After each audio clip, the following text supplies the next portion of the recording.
सकाळी सकाळी झोपेतून उठलं तर पोरं म्हणले स्वयंपाक केलाय. इकडे येऊन बघितलं तर कडक अंड्याची भाजी केलेली होती. मग बसलो थोड्या टाइमपास साठी लॅपटॉप उघडून. लॅपटॉप मध्ये लावले गाणे आणि हेडफोन टाकले कानात.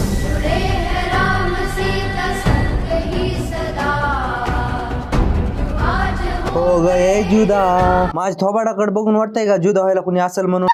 लगे ऐकायला लागलोय सकाळ सकाळी गमचे गाणे. चला बघतो आता काहीतरी पोटा पाण्याचं. ती अंड्याची भाजी आहे पण मी तर काही नॉनव्हेज खात नाही, त्याच्यामुळे बनवतो आता बटाट्याची भाजी. उकळ आहे त्याच्यामुळे गिलासातच चालू आहे कार्यक्रम. कसं दन्न रप्प. भाजी झाली आपली. आता करतो मी जेवण. मला जायचं होतं आता ओमके त्यांच्या रूमला, त्याच्यामुळे आंघोळ बिंगोळ करून झगमगाला तयार झालो आणि आलो त्याच्या रूमला. तर त्याचं आवरलेलं होतं. आम्हाला जायचं होतं स्टेशनला. भाऊ पुढच्या वेळेस आमदार किलो उभा राहणार आहे बरं का, त्याच्यामुळे ते 2 बोट उभं करायला लागलाय. सोसायटीत पोरं क्रिकेट खेळत होते आणि एक बॉल खेळून द्या म्हणलं, काय झालं बघा.